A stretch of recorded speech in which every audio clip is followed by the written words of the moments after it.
Assamese सबको समझ में आता है कि हिंदी में बात करें? आपको असमीज समझ में आता है? हिंदी में बात करें, ठीक है, ओके। सो हम लोग मोदी केयर के बारे में भी बोलूंगा, लेकिन उसके पहले मैं थोड़ा सा एक काम करता हूँ, मैं थोड़ा सा बैठ लेता हूँ, ठीक है? तो आराम से धीरे से बात करेंगे।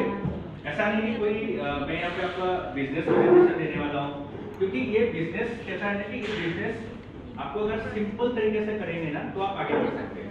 क्रिटिकली लेंगे तो प्रॉब्लम है। तो मैं पहले अपना कुछ एक्सपीरियंस शेयर करना चाहूँगा कि मैं इस बिजनेस में आया क्यों और कैसे आया। हो सकता है आप लोग भी, बहुत सारे लोग जॉब कर रहे होंगे, कोई बिजनेस में भी होंगे, तो उनको भी लगा होगा कि ये बिजनेस में मैं कर रहा हूँ, पता नहीं मुझे कुछ मिलेगा कि नहीं मिलेगा। तो सिंपल तरीके से मैं कुछ बताना चाहता हूँ। माई सेल्फ मेघमला गोस्वामी, मैं गुवाहाटी असम से हूँ और मेरा ग्रेजुएशन कंप्लीट हुआ था आपका 2003 में।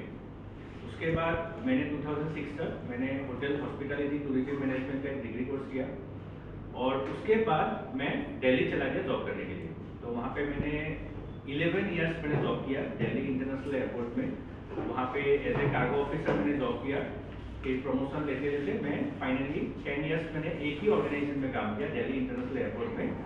और उसके बाद मैंने 2011 में मैंने ज्वाइन किया फ्लिपकार्ट। सबको पता है फ्लिपकार्ट का जो एयरपोर्ट ऑपरेशंस, जैसे अभी फ्लिपकार्ट में क्या होता है, गाड़ी से सामान आप लोग कुछ भी ऑर्डर करते हैं तो आपके पास आता है, तो एयरपोर्ट से भी कुछ कुछ एक्सप्रेस पार्सल आता है। तो फ्लिपकार्ट का दिल्ली का जो एयरपोर्ट ऑपरेशंस है वो हम लोगों ने स्टार्ट किया था दिल्ली से। जो भी दिल्ली से ऑल ओवर इंडिया में जो भी सामान जाता है, तो उसका मैं असिस्टेंट मैनेजर था, मेरे साथ और एक थे। उसके बाद वो करने के बाद मेरा पापा का डेथ हुआ 2012 में। फिर थोड़ा सा घर में कुछ प्रॉब्लम हो गया, उसके चलते मैं गुवाहाटी आ गया।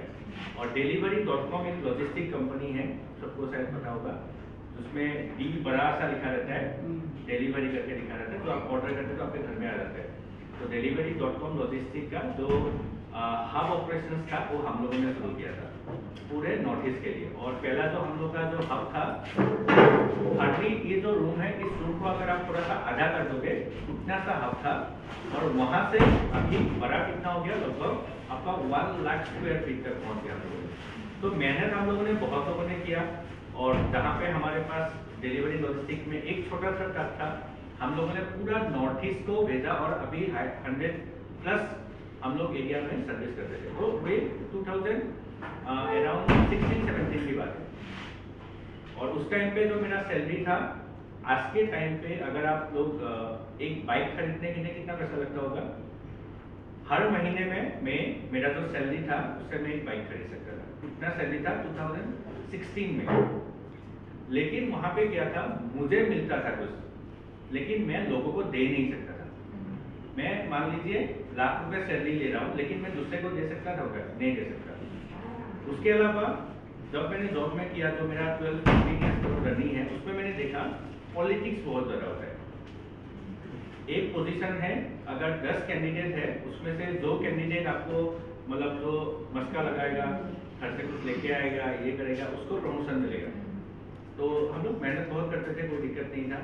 और मेरा ये भी रिकॉर्ड है, जो मेरा ये 15 इयर्स का जो मेरा प्राइवेट जॉब का एक्सपीरियंस है, उसमें मैंने सुबह में 9 बजे जाता था, नेक्स्ट डे दोपहर को 2-3 बजे घर आता था, विदाउट कोई सोना वोना नहीं था। ऐसे भी हम लोगों ने काम किया है, क्योंकि एक छोटा सा ऑपरेशन था, उसको हम लोगों ने काफ़ी बढ़ा दिया उसको।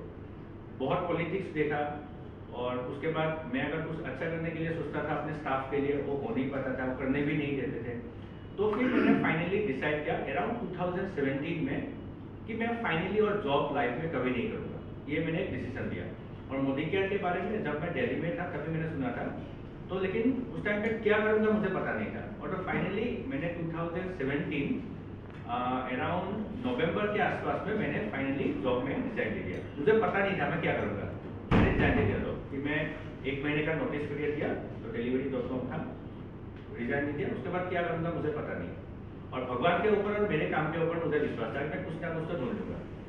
उसी टाइम पे मेरा जयपुर में कुछ फ्रेंड्स है, तो वो गारमेंट्स का, आप लोग पता है गारमेंट्स के लिए बहुत बढ़िया है, तो उन्होंने मुझे ऑटोमेटिकली कोऑर्डिनेट किया, पता नहीं कैसे कोऑर्डिनेट हुआ। उन्होंने बोला कि यार तुमने तो जॉब छोड़ दिया, तो ऐसा करेगा क्या? तो मैंने 6-7 मंथ के लिए मैंने गारमेंट्स का बिजनेस किया। और उसी टाइम पे मैंने जब छोड़ा था, उसके बाद उसी टाइम पे आपका सीजन दुर्गा पूजा का चलता, तो मैंने गारमेंट्स वगैरह मंगवाए।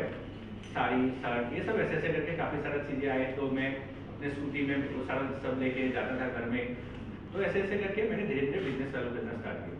उसके बाद मैं पंजाबी में रहता हूँ, वहाँ पे मेरे घर के बगल में एक छोटा सा कंपनी था, वहाँ पे चाउमीन, उसके बाद आपका पिठागुड़ी, उसके बाद टी ये सब था। तो मैं वो सब लेके स्कूटी में मैं दुकान में भी देने के लिए जाता था। मैंने फैंसी बाजार में रहता था, आपका गणेशपुरी में रहता था, जीएस रोड में रहता था। तो ऐसे मैंने दुकान में भी दिया, क्योंकि मुझे वो इसलिए करना पड़ रहा था क्योंकि मैंने एक फ्लैट लिया था और उसका EMI था 15647, 15,647 हर महीने में मुझे देना होता है। तो मैं जब जॉब कर रहा था उसी टाइम पे लिया। तो मैंने जॉब छोड़ा तो मुझे तो कुछ करना पड़ेगा, क्या करूँ? तो मैंने वो गारमेंट्स का बिजनेस शुरू किया। जैसे आप लोग अभी मीशो वगैरह में ऑनलाइन कपड़े खरीदते हो ना, तो जिस टाइम पे ऑनलाइन अब सब शुरू हुआ था तो हम लोग वहाँ से मतलब रिक्रूटमेंट करते थे। ऐसा भी कुछ काम था ऑनलाइन का, मैंने वो किया। गारमेंट्स का काम किया मैंने, और स्कूटी में ले जाके मैं दुकान में सामान देता था, वो भी मैंने काम किया। और उसी बीच में मैं डेली रात को लगभग 12, 1, 1:30, 2 बजे तक मैं सोता था। मैं ढूंढता रहता था यूट्यूब में मुझे कुछ ऑप्शन मिले कि क्या मैं ऐसा करूँ जो मुझे एक लाइफ में करना चाहिए। उसी टाइम पे मैंने प्रमोद सर का एक वीडियो देखा, 1 hour 30 सेकेंड समथिंग का, 20 मिनट समथिंग का ऐसे करके। वो वीडियो देखने के बाद मैं अभी एक काम करूंगा, मीटिंग खत्म होने के बाद जब भी टाइम मिले मुझे अपना जो MLC ग्रुप है मैं उसमें दे दूंगा। वो वीडियो देखिए।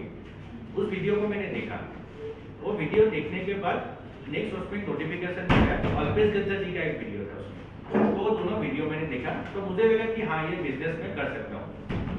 फिर मैंने ढूंढा कि मोदी केयर का वीडियो तो देख लिया, मोदी केयर में ज्वाइन कैसे करते हैं मुझे पता नहीं है। आप सबको किसी ना किसी ने बताया होगा शायद, लेकिन मुझे किसी ने नहीं बताया मोदी केयर के बारे में। फिर मैंने ढूंढा कि मोदी केयर में ज्वाइन कैसे कर सकते हैं। ऐसे ही नेट पे सर्च किया कि how to join Modi care, तो वहाँ पे ऑप्शन आया कि आपका एक अपलाइन होना चाहिए, एक रेफरेंस MCA नंबर होना चाहिए। तो फिर वो कहाँ से मिलेगा? तो ऐसे ही मैंने नेट पे सर्च किया कि गुवाहाटी में क्या MCA नंबर कहाँ मिलेगा। उस टाइम पे ये ऑफिस नहीं था हमारे, वहाँ पे ऑफिस था पोस्ट ऑफिस में पुराना वाला था। फिर मुझे नेट पे एक नंबर मिला है कि MCA नंबर, एक मोबाइल नंबर मिला जो हाथीगांव DP है उनका ही अपलाइन था। तो मैंने उनको कांटेक्ट किया कि मोदी केयर के बारे में जानना चाहता हूँ। तो 23 जुलाई 2018 की बात है। फिर मैं रात को, मेरे सिस्टर यहाँ पे है, वो जॉब करती थी हाथीगांव में, तो हम लोग वहाँ से इसको पिकअप करने के लिए मैं गया था। तो मैं वहाँ पे DP में बैठा। बैठने के बाद मैंने मोदी केयर प्लान समझा और मुझे लगा कि हाँ मैं कर सकता हूँ, क्योंकि मैंने ऑलरेडी प्रमोद सर का वीडियो देखा था। फिर मैंने ज्वाइन किया उसी दिन और मैंने हम लोग का 500 में ना वो एक साबुन लेके आया। उसके बाद मैंने देखा कि प्राइस तो ज़्यादा है, इसको क्या करेंगे क्या नहीं करेंगे। फिर नेक्स्ट डे गया, थोड़ा सा 2-3 टूथपेस्ट खरीद के लाया। तो कुछ समझ में नहीं आया उस सब कैसे करूँ, और यूट्यूब वीडियो तो देख रहा हूँ लेकिन ऑफलाइन में भी मुझे इतना समझाया नहीं। फिर मैंने और एक दिन बैठा कि मुझे कैसे करना होगा इसको। मैंने तो खरीद लिया, तो उन्होंने बोला ऐसे ऐसे करके लोगों को बोलो। मतलब बोलूँ क्या, अभी कुछ समझ में नहीं आ रहा है। तो 2-3 महीने जाने के बाद हम लोग का जो अपलाइन है मिस्टर रमेश कुमार नायक साहब, उस दिन आप लोगों ने मिले थे यहाँ पे, तो वो मुझे मिले। तो उन्होंने बोला कि कैसे कैसे करना है। 2-3 घंटे का जो गणेशपुरी में शिवानंदा का जो DP है वहाँ पे उन्होंने बैठाया। तो 2-3 घंटे का सेशन हुआ, तो मुझे समझाया कि ऐसे ऐसे आपको करना है। तो नेक्स्ट महीने में सीनियर कंसल्टेंट बन गया, उसकी समझ में आ गई। उसके बाद धीरे धीरे धीरे करता रहा और लास्ट जो मेरा 6 इयर्स का जो जर्नी है उसमें अभी मैं SED पोजीशन पे हूँ। मेरे साथ 2 SED हैं, एक एग्जीक्यूटिव डायरेक्टर है, 4 सीनियर डायरेक्टर हैं और एक्यूमुलेशन और क्वालिफाइड ऐसे करके मिला के 34 डायरेक्टर्स मेरे टीम में है। तो ऐसे करके मैंने अपना और 2018 में मैंने जब ज्वाइन किया, 2019 में मुझे कुआलालंपुर फॉरेंसिक मिला, यहाँ से क्वालिफाई हुआ, लेकिन कोविड के चलते हम लोग जा नहीं पाए। और नेक्स्ट उसके बाद 2-3 साल तो आपको पता ही है, कोविड के चलते सब बंद हो गया। उसके बाद 2 डोमेस्टिक इवेंट हम लोगों ने अटेंड किया। रिसेंटली हम लोग दिसंबर में एक SCT एंड अबव का भाईजाग में एक प्रोग्राम हुआ था समीर सर का, वो हम लोग अटेंड करके आए। अभी कोडेलिया क्रूज भी क्वालिफाई हुआ था, लेकिन कुछ काम की वजह से मैं जा नहीं पाया उसमें। अभी मेरे टीम में अराउंड 5 लोग हैं जिनको मैं श्रीलंका के लिए कोशिश कर रहा हूँ। ये तो थोड़ा सा मेरा जर्नी है। और फॉरेंसिक फंड भी ले रहा हूँ, SCD जो हम लोग का कार फंड है वो भी मिल रहा है। और हाईएस्ट जो इनकम मुझे 1 महीने में मिला है मोदी केयर से, वो है आपको 1,07,000। ये अभी तक मुझे और बहुत सारे इनकम यहाँ पे आपको मिलता रहेगा। जैसे कभी कभार धनतेरस वाले दिन शायद आपको मिला होगा, बहुत बड़ा अमाउंट आता है। कोविड के टाइम पे भी हम लोग को एक बार मिला था। तो ऐसे ऐसे आपको साल में कुछ ना कुछ मिलता रहता है। तो अभी मेन ये है कि मैंने ये चालू कैसे किया। अभी जैसे आप लोगों को भी किसी ने मोदीकेयर के बारे में बताया होगा, आप जब मोदीकेयर के बारे में काम करने के लिए जाते हो बहुत सारे प्रॉब्लम्स आते हैं। सबसे पहले आपको ये देखना होगा कि आप ये बिजनेस कर क्यों रहे हो। ऐसे नहीं कि किसी ने बोल दिया कर रहे हो, लेकिन आपका गोल होना चाहिए।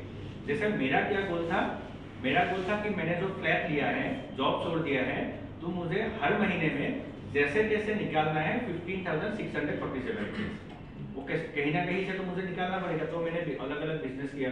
तो मोदीकेयर में आने के बाद जो हम लोग का रमेश सर का जो पहला मीटिंग था, उसी में मैंने उनको बताया कि मुझे ये अमाउंट जैसे तैसे चाहिए। तो आप लोग अगर बिना गोल के काम कर रहे हो तो डेफिनेटली आप लोग सक्सेस नहीं फेल होंगे। 1-2 साल के बाद चले जाएंगे, 2 महीने के बाद चले जाएंगे, तो आपका एक ऐसा गोल होना पड़ेगा कि ये बिना किए मेरा लाइफ नहीं चलेगा। जैसे मेरा बर्थडे नहीं था, HDFC बैंक का होम लोन है, मुझे वो देना ही देना है। अगर मैं वो 15,000 नहीं दूंगा तो मेरे ऊपर और भी बर्थडे डाल जाएगा, इंटरेस्ट आ जाएगा। तो आपको गोल क्या है वो आपको देखना पड़ेगा। हो सकता है ऐसा कुछ, आपका कोई स्कूटी लिया है, आपका 2,000 का EMI है, वो हो सकता है। ऐसा कुछ हो सकता है कि आपका हस्बैंड का इनकम 10,000 है, लेकिन हो सकता है आपका घर में थोड़ा सा प्रॉब्लम आ जाता है, आपको 2,000 रुपये एक्स्ट्रा चाहिए। अगर आपका कोई गोल नहीं है, कोई टारगेट नहीं है, तो गारंटेड आप 2 महीने, 3 महीने, 6 महीने, साल भर में मोदीकेयर छोड़ के चले जाएंगे। ये मैं मतलब एकदम 100% चीज बता रहा हूँ, जो मेरा लास्ट 6 इयर्स का एक्सपीरियंस है। अगर आप नहीं करेंगे, आपका गोल अगर नहीं होगा, कभी भी सक्सेस नहीं हो पाएगा। आपका कुछ भी गोल हो सकता है, आपका 1000 का गोल हो सकता है, आपका जो भी गोल है वो आपको लिखना पड़ेगा कि मुझे इसके लिए मैं मोदीकेयर कर रहा हूँ। बहुत लोग हो गए, मैं किसी को पूछता हूँ कि आपने मोदीकेयर क्यों किया, थोड़ा सा इनकम के लिए। कितना इनकम आपका होना चाहिए कि मुझे 10,000 किस लिए चाहिए, वो आपको लिखना जरूरी है। मतलब एक क्लियर गोल होना पड़ेगा। जैसे आज ये अमित सर ने मीटिंग किया, हम लोग का टाइम था 11:30 आपको पहुंचना है, ऑफिस में पहुंचना है। अगर अमित सर ऐसे बोल देते आपको 11:30 पहुंचना है, कहाँ पे पहुंचना है, किस लिए पहुंचना है, तो एक स्पेसिफिक आपको होना जरूरी है। अगर आपका नहीं है, आप आज घर में जाइए, आप लोग इसको कीजिए। आपका अगर 1000 इनकम चाहिए, कुछ अगर प्रॉब्लम है, आप वो लिखिए। बिना आपका एकदम पॉइंटेड क्लियर गोल हुए भी आप कभी भी नहीं सक्सेस हो सकते। आपको हो सकता है बुरा लग रहा है कि ये क्या बता रहे हैं, लेकिन आप लोग फेल हो जाएंगे। 2 महीने, 3 महीने, साल भर में आप लोग चले जाएंगे मोदीकेयर से, नहीं तो नहीं रह पाएंगे। मेरे साथ ही देखा मैंने, बहुत टीम मेंबर आए, बहुत लोग चले गए। मेरा जो अपलाइन था, जिनको मैं कांटेक्ट करके मोदीकेयर ज्वाइन किया था, वो छोड़ के चले गए। उनके ऊपर जो अपलाइन है वो कर रहे हैं, लेकिन मेरे साथ पिछले 2-3 साल से कोई टच ही नहीं है। तो मेरा 3rd और 4th जो अपलाइन है वो एक्टिव है। मेरा 3rd अपलाइन अभी थाईलैंड में है, 4th अपलाइन गुवाहाटी से थोड़ा आउटस्कर्ट में है, तो उनके साथ मैं बिजनेस कर रहा हूँ। तो आपको ये नहीं कि आपको कोई हेल्प करेगा आप तभी आगे बढ़ पाएंगे, ऐसा नहीं है। अगर आपका गोल क्लियर है, आपको कोई हेल्प भी नहीं करेगा, तो आप आगे बढ़ते रहेंगे। जो मेरे साथ हुआ, मेरा अपलाइन छोड़ के चला गया। मेरे जो अपलाइन थे, उन्होंने मेरे साथ सिर्फ 2 ही मीटिंग किया था पूरे करियर में। एक मेरे घर पे और मेरा बेलतला में एक टीम था, वहाँ पे एक मीटिंग किया था। उसके बाद जब भी मैं उनको बुलाता था, वो बोलते मैं किसी काम में बिजी हूँ। वो थोड़ा सा फिल्म लाइन में है, तो इसीलिए वो नहीं आते थे। लेकिन मैंने कभी भी नहीं बोला, ना किसी ने मुझे कभी भी, जैसे आप लोगों के पास कभी भी होता ना कि कोई आपका अपलाइन सामान आपको लाके देता है, मुझे अभी तक किसी ने कभी भी सामान लाके नहीं दिया। कोविड में खुद दिया, अगर सामान नहीं है ऑनलाइन दिया। लेकिन आपको ये इंडिपेंडेंट अगर बनना है, इंडिपेंडेंट आप बनेंगे, तभी आप इस बिजनेस में सक्सेस हो पाएंगे। अगर आपको बोले कि नहीं मेरा अपलाइन मेरी मीटिंग करने के लिए नहीं आया, मुझे ये सामान देके नहीं गया, मेरे पास ये नहीं दिया, मेरे पास ये नहीं है, मेरे पास ये पोस्टर नहीं है, ये नहीं मिला, अगर ये सब आप बोलेंगे ना, कभी भी सक्सेस नहीं हो पाएंगे। आपको खुद ढूंढना है, क्योंकि आपके गोल जो है आपके लिए आपको खुद ही काम करना पड़ेगा। आपका जैसे कोई ड्रीम है, तो आपका दूसरा आदमी आके आपके ड्रीम के लिए काम नहीं करेगा, वो आपको खुद ही करना पड़ेगा। तो अगर आपका अगर कोई गोल नहीं होगा, ड्रीम नहीं होगा, तो डेफिनेटली 2 महीने, 3 महीने, साल भर में आप छोड़ के चले जाएंगे। और इसके बाद इतना मीटिंग, इतना खर्चा करके आने का भी कोई फायदा नहीं होगा। मैं क्लियर कर आपको बता रहा हूँ। हो सकता है किसी को बुरा लग जाए, लेकिन ये ही रियलिटी है। क्योंकि आपको तभी अच्छा लगेगा काम करके। अभी जैसे मेरा एक गोल था कि मुझे 15,000 निकालना है, तो चाहे अपलाइन आए ना आए, मुझे करना ही है, मुझे मीटिंग में जाना ही है, ट्रेनिंग करना है, प्रेजेंटेशन देना ही है। अगर मेरा कोई गोल ही नहीं है, अपलाइन नहीं है, मैं बोलूँगा नहीं जाना है। आज हम लोग जिस एरिया में रहते हैं, हम लोग का पूरा मतलब एरिया ऐसा बन रखा है बारिश के चलते, जैसे माजुली है ना उस टाइप का था। हम लोगों ने 6 उबर बुक करके 6 कैंसिल किया। मैंने फिर अमित सर को मैसेज भी किया है, ऑडियो मैसेज दिया कि सर शायद 2-15 मिनट लेट हो जाऊंगा मैं, क्योंकि हम लोग का कोई भी उबर नहीं आ रहा है, हम लोग घर से नहीं निकल पा रहे, बारिश भी चल रहा है, पानी है पूरा ऊपर तक पानी आ रहा है। तो हम लोगों ने 6 उबर कैंसिल करके फाइनल वाला आके, वो भी हम लोग थोड़ा सा आगे पैदल आए जैसे तैसे करके, तब जाके हम लोग आए। लेकिन आपको वो गोल देना पड़ेगा। और एक जैसे सर ने बोला था कि थोड़ा सा टिप्स, पहला है जैसे अभी मैं एक सिंपल सा एग्जांपल बताता हूँ। अभी इलेक्शन चल रहा था, कितने पॉलिटिशियंस को आप लोगों ने फिजिकली मिले हैं? जैसे हिमंत बिस्वा हो गया या जो भी हो, किसी भी पॉलिटिशियन को आप फिजिकली मिले हो, कहाँ पे देखा उनको? टीवी में, फेसबुक में, सोशल मीडिया में देखा है। तो वो क्या कर रहे हैं, क्या नहीं कर रहे, राम मंदिर बन गया, राम मंदिर में ये हुआ वो हुआ, कहाँ पे देख रहे हैं? कौन अच्छा है? विवेक इंदिरा, संदीप माहेश्वरी का वीडियो हम लोग देखते हुए मिले हैं, नहीं मिले? तो आज के टाइम पे और अपकमिंग एटलीस्ट 10 ईयर्स तक, 5 to 10 ईयर्स तक, सोशल मीडिया एक ऐसा अपॉर्चुनिटी है, एक प्लेटफॉर्म है जहाँ से आप लोग अपने को एक ब्रांड बना सकते हो। डेली बेसिस पे आप लोगों ने अभी जैसे बहुत लोग सागर में खेला इन सबका लाइव आके कपड़े बेचते हैं ना, ज्वेलरी बेचते हैं, कपड़े वगैरह बेचते रहते हैं, पूरा सोशल मीडिया ही में ही हो रहा है आजकल। ये जो आजकल जितना भी पॉलिटिशियन वगैरह है वो कहाँ पे आते हैं? सोशल मीडिया में आते हैं। कभी हम लोगों ने नहीं मिला, तो सोशल मीडिया एक ऐसा अपॉर्चुनिटी है, वहाँ से आप लोग अपने को ब्रांड बना सकते हो। उसके लिए क्या करना होगा? डेली बेसिस से आपको क्या करना होगा? कुछ ना कुछ पोस्ट डालना होगा उसमें। दूसरे का पोस्ट शेयर करना नहीं है, आपको खुद देना पड़ेगा। 90% लोग क्या करते हैं, किसी का पोस्ट है उसको शेयर कर दिया, उसने खुद भी नहीं पढ़ा उसमें क्या है, शेयर ही कर दिया। जैसे मेरे वाइफ का एक साइड का कॉल आया था किसी का, तो उन्होंने बोला कि मैंने कैसे स्किन केयर का पोस्ट दिया था, तो उसमें तो मेरा फ्रेंड का रिप्लाई आया कि आपका ये स्किन ठीक नहीं हुआ, आप मुझे पोस्ट दे रहे हो, आपका स्किन का ये निकालो, हटाना है करके। तो वो इसीलिए आपको वो सीखना पड़ेगा। पहले खुद चेंज कीजिए, उसको पढ़िए, तो उसके बाद उसको इम्प्लीमेंट कीजिए। तो सोशल मीडिया का आप लोगों को 101% यूज करना है। डेली बेसिस पे आप जो भी नॉलेज लेंगे उसको वहाँ पे पोस्ट कीजिए और खुद का वीडियो बनाना शुरू कीजिए। जो भी प्रोडक्ट है, कोई अमृत शक्ति हो गया, कुछ भी हो गया, जो भी एक प्रोडक्ट है उसका, जैसे आप लोगों ने देखा होगा यूट्यूब में बहुत सारे यूट्यूबर्स हैं हमारे जो सोशल मीडिया से ही प्रमोट करते हैं। तो आप सोशल मीडिया का जितना हो सके यूज कीजिए। पहले तो बोला कि टारगेट लिखिए, वो टारगेट भी पूरा पॉइंटेड होना चाहिए। मुझे 10,000 रुपये चाहिए इतना तक, क्योंकि मुझे नहीं होगा तो ये प्रॉब्लम आएगा। जैसे मेरा था ये 15,000 नहीं आएगा तो HDFC का होम लोन मेरा है। तो आपका जो भी ऐसा कुछ पॉइंट है कि वो लेके अगर वो नहीं होगा तो आप प्रॉब्लम में पड़ जाओगे। तो ऐसा एक आपको कुछ भी गोल लिखना है, उसके ऊपर काम करना है। सोशल मीडिया का यूज़ कीजिए। ट्रेनिंग आजकल अभी जैसे बहुत दूर में बहुत लोग रहते हैं कि मैं हर दिन मीटिंग में नहीं आ सकता, यूट्यूब है। हमारे साथ प्रतिभा मैडम बैठे हुए मेरी टीम के, ये पूरा आपको 12-1 बजे तक वो वीडियो देखते रहते हैं, ग्रुप में भी देते हैं हमारे, क्योंकि वो स्कूल में जॉब करते हैं, आते हैं घर, ट्यूशन होता है, टाइम नहीं मिलता, 12-1 बजे तक वीडियो देखते हैं।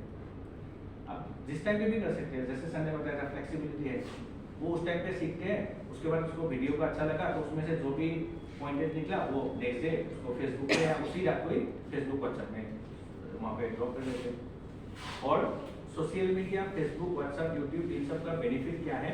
अगर आप सोते भी रहेंगे उस टाइम पे भी वो काम करता रहेगा। आपने मान लीजिए एक वीडियो बनाया अमृत शक्ति का, किसी का टॉयलेट नहीं हो रहा है, अमृत शक्ति का वीडियो बनाया, आपने दे दिया उसको, आप सो भी रहे, वो वीडियो तो मार्केट में चल रहा है, कोई ना कोई तो उसको देख रहा है। तो सोते हुए भी आपका वीडियो, आपका पोस्ट काम करता रहेगा। आप सो रहे, वो एक्टिवली काम कर रहा है, कोई ना कोई वीडियो देख रहा है, कोई ना कोई उसमें आपको रिप्लाई पोस्ट कर रहा है, आप नेक्स्ट उसको रिप्लाई दीजिए।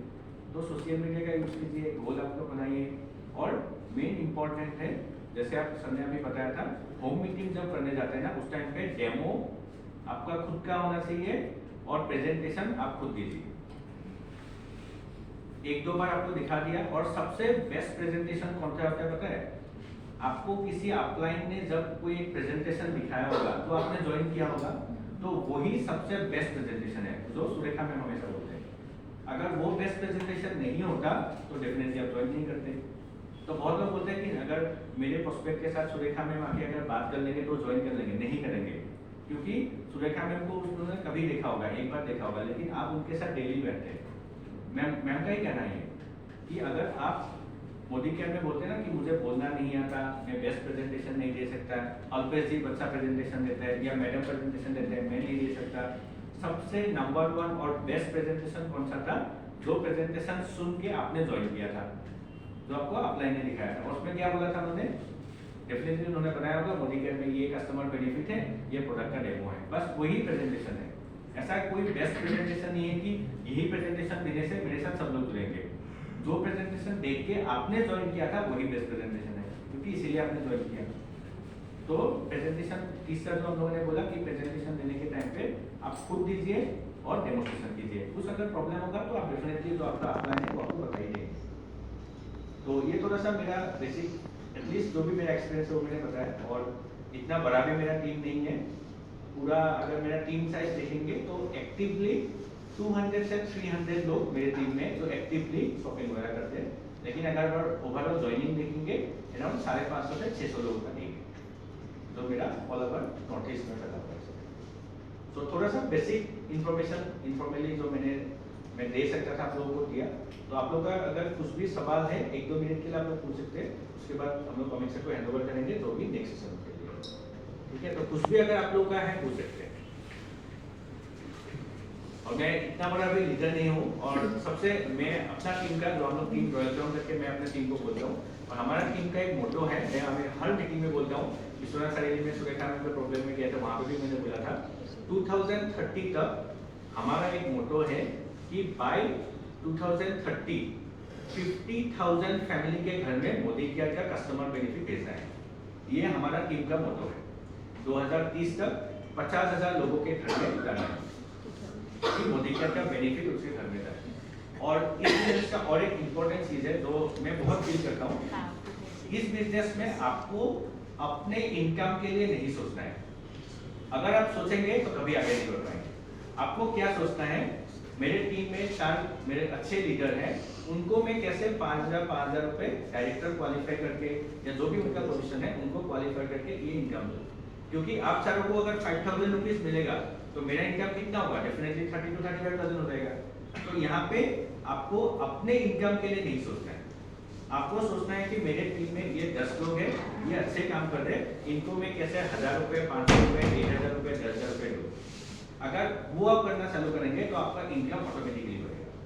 ये बिजनेस का यही सिस्टम है, आपको अपने इनकम के लिए नहीं सोचना है।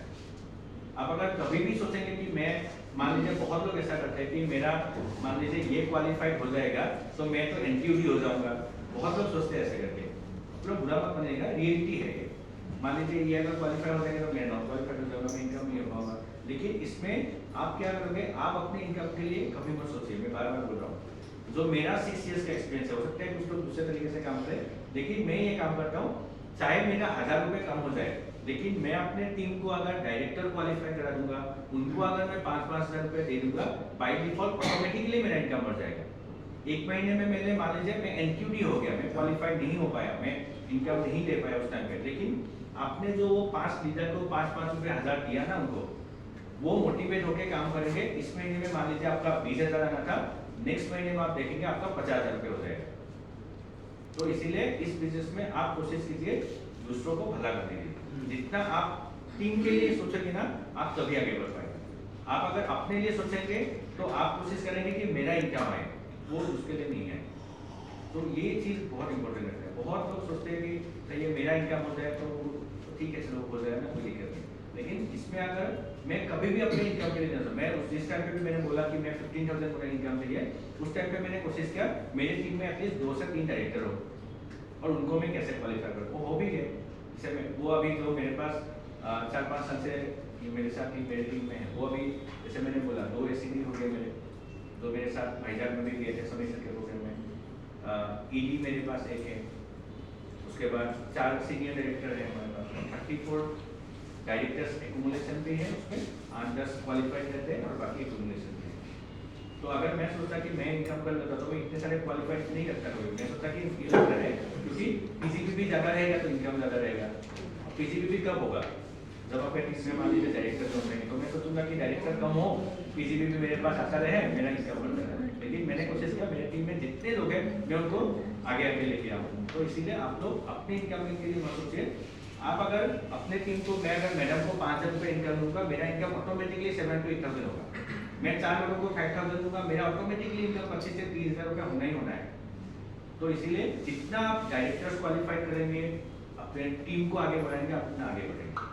और जब आप डायरेक्टर ज़्यादा क्वालिफाई करेंगे तो आपका मोदी केयर का, जैसे बोलते हैं ना, एक चाय है उसके ऊपर मलाई दे देते हैं ना, तो मोदी केयर का मलाई इनकम क्या है पता है? मैडम को शायद पता होगा, आप बोल दीजिए। यस, लीडरशिप प्रोडक्टिविटी बोला, जैसे चाय देते हैं ना, चाय को थोड़ा बढ़िया सा मलाई रहता है ना, तो एलपीवी इनकम मिनिमम 15,000 रुपये तक आता है। अगर आप एक लेग में आपका एलपीवी क्वालिफाई हो गया, आप अगर सीनियर डायरेक्टर भी है, आप मिनिमम 25,000 रुपये कमा सकते हैं। अगर आप आपका पीजीबीपी लेग है जिसमें आपका 3,600 जीबीपी आपका हो गया, और इस लेग में आपका ओनली 900, जिसमें मान लीजिए कोई डायरेक्टर लेग भी नहीं है, मतलब 2 लेग में बोल रहा हूँ, अगर 2 लेग है उसमें एक में 3,600 जीबीपी हो गया और एक में ओनली 900 भी हुआ जीबीपी, प्योर पीजीबीपी जो है, उसमें आपको 25,000 का इनकम आता है ओनली 2 लेग में। और कभी भी आप अपना टाइटल बड़ा करने से सोचने से अच्छा अपने डेप्थ में काम कीजिए। बहुत लोग होते हैं कि मैं इतना बड़ा, मैं 10-15 डायरेक्टर एक साथ में इतना सारा क्वालिफाई कर लिया, लेकिन वो तो आप करिए, लेकिन आपको डेप्थ में भी काम करना है, क्योंकि डेप्थ में जितना काम करेंगे एलपीवी उतना आपका बढ़ेगा। बहुत ऐसे भी होंगे, या तो सीनियर डायरेक्टर भी होंगे जो 2,000 रुपये भी या 5,000 रुपये 4,000 रुपये कमा रहे हैं। कोई ऐसा सीनियर डायरेक्टर भी होगा जो 25,000 रुपये ले रहा है, क्योंकि उसने डेप्थ में काम किया। तो इसीलिए आप अपना क्विक बढ़ाने से अच्छा क्विक भी बढ़ाइए, साथ में डेप्थ में भी काम कीजिए। जैसे मैंने बोला, सीनियर डायरेक्टर 25,000 रुपये मिनिमम ले सकता है अगर एक एलपीवी के साथ।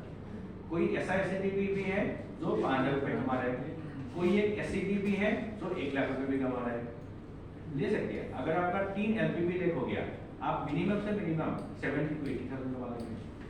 तो इसीलिए आपको क्विक और डेप्थ दोनों में काम करना है। जो भी आपका अपलाइन है उससे बात कीजिए, अमित सर है, बढ़िया से ट्रेनिंग में बता देंगे। कोशिश कीजिए सीनियर डायरेक्टर बनिए, एक आपका एलपीवी ले लीजिए, और 900 तक का पीसीबीपी भी होगा, 25,000 आज उनके आपके पास आएगा। पूरा कैलकुलेशन है। आप लोगों का अपलाइन है ना, क्या नाम है उनका? मनीष शुक्ला सर, उनका ही प्रेजेंटेशन है, उन्होंने दिया है 25,000 का इनकम कैसे होते हैं। तो सोचिए, करिए, लेकिन सबसे इम्पोर्टेंट है आप मोदी केयर में क्यों आए हो वो आपको जानना जरूरी है। वो अगर जब तक आपका क्लियर नहीं होगा, आपका काम भी अच्छा नहीं होगा, काम करने का मन नहीं करेगा, वीडियो देखने का भी मन नहीं करेगा, पोस्ट देने का भी मन नहीं करेगा, क्योंकि आपके ऊपर जो प्रेशर है, सिंपल सा एग्जाम्पल देखिए, आपके ऊपर आज प्रेशर है, कोई हॉस्पिटलाइज हो गया, आपको 1,00,000 का जरूरत है, आप बैठे रहेंगे? ऐसा भागेंगे आगे। आपके पास अभी 1,00,000 रुपये नहीं भी है, आप कोशिश करेंगे शाम तक आपके पास 1,00,000 रुपये कहीं ना कहीं से आते हैं, क्योंकि आपको वो नीड है। अगर आपके पास नीड ही नहीं होगा तो आप अभी, अगर मैं आपको बोले 1,00,000 रुपये नहीं करेंगे, नहीं होगा। लेकिन आपके पास अगर कोई ऑपरेशन आ जाए कि मेरा मम्मी का ऑपरेशन है, 1,00,000 रुपये रात तक चाहिए, आप कैसे ना कैसे तरीके से मैनेज करिए लेंगे, आपको खरीदना ही आपको है, क्योंकि आपके पास वो गोल है और इम्पोर्टेंट गोल है। अगर नहीं किए मेरा नहीं चलेगा। तो इसीलिए आपका अगर गोल चाहे कुछ भी हो, आपको एक गोल ढूंढ लेना है। जैसे मेरे अपलाइन था, उनका एक डस्टर था, उसका ईएमआई समथिंग 12,000 का था, उन्होंने वो टारगेट दिया था, वही सीख के मैंने अपना होम का टारगेट दिया, तो मेरा फ्लैट का ईएमआई। तो इसलिए आपको कुछ ना कुछ एक छोटा सा ही गोल हो, कोई दिक्कत नहीं। आपका गाड़ी का ईएमआई है 2,000 का, वो हो सकता है। आपका बोले गैस का सिलेंडर का मुझे 1,200 रुपये चाहिए, आप वो दे सकते हो, कोई दिक्कत नहीं, लेकिन आपको गोल देना ही लेना, नहीं तो 2 महीने 6 महीने साल भर में आप आज है, उसके बाद आप नहीं रहेंगे। बुरा मत मानिएगा मैं, लेकिन वो चीज बहुत पॉइंटेड है और एग्जाम्पल है वो। सही है, आपने जो भी बताया अभी, जैसे आप बता रहे हो कि हाँ थोड़ा अगर हम उस हिसाब से नहीं चलेंगे तो हम आगे नहीं बढ़ सकते। जी, तो 100% डेफिनेटली वो करना पड़ेगा। अगर आप बहुत जरूरी, ये बिजनेस में क्लियरिटी बहुत जरूरी है। बहुत जरूरी है। लोग क्यों आया, क्या करना चाहते हैं, इसीलिए मैं आज खड़े होकर मैं कुछ भी आपको चिल्ला के कुछ भी बोल सकता था, लेकिन मैंने आपके साथ एक नॉर्मली बात किया कि इसमें क्या लोग करते हैं, गलती क्या करते हैं, सही क्या है। सबसे इम्पोर्टेंट, आप मोदी केयर का सामान यूज करो, कोई दिक्कत नहीं। जैसे ही आप बिजनेस के लिए सोचोगे ना, पहले आपको सोचना है कि मैं मोदी केयर में क्यों आया हूँ। वो अगर आपका पूरा पॉइंटेड क्लियर नहीं है, मुझे मोदी केयर में आना है पैसा कमाने के लिए नहीं है, पैसे कितने कमाने के लिए और कब तक चाहिए। जब मुझे 10,000 का जरूरत है, मुझे अगले 2 महीने में चाहिए, 1 दिन में चाहिए, तभी आपका एक्शन भी उस हिसाब से जाएगा। जैसे हम लोगों ने 1,00,000 रुपये ऑपरेशन का एग्जाम्पल लिया, ठीक है, तो हम लोग ज़्यादा देर नहीं करेंगे, बाकी भी कुछ कुछ काम है। तो थैंक यू वेरी मच कि आप लोगों ने मुझको सुना। अपॉर्चुनिटी दिया कि पहला इवेंट में मुझे थोड़ा सा एक्सपीरियंस शेयर करने के लिए मौका मिला। तो थैंक यू वेरी मच। कुछ भी सपोर्ट हो कभी भी आप लोग बोल सकते हो। ऐसा नहीं कि मैं अपने टीम के लिए हेल्प करता हूँ, मेरा डीपी भी है, मैं डीपी से भी बहुत लोगों को सपोर्ट करता हूँ और बहुत सारे ऐसे प्रोत्साहन भी है जो मुझे बात भी करते हैं, जैसे गीतांजलि मैम है, मैम के साथ पिछले 4 साल से मैं जुड़ा हुआ हूँ। हालांकि हम लोग अलग अलग टीम के हैं, लेकिन एक दूसरे के जैसे घर जैसे ही हम लोग, ठीक है। तो आप लोग मिलके रहिए, कोई क्रॉस लाइन है, दूसरे लाइन से है, कोई दिक्कत नहीं, अपना काम कीजिए, दूसरे को सपोर्ट कीजिए और एक पॉजिटिव माइंड लेके आप अगर आप आगे बढ़ेंगे, आपको इनिशिएटिव खुद लेके आगे बढ़ेंगे, तभी आप लोग आगे बढ़ेंगे, ठीक है। So thank you very much.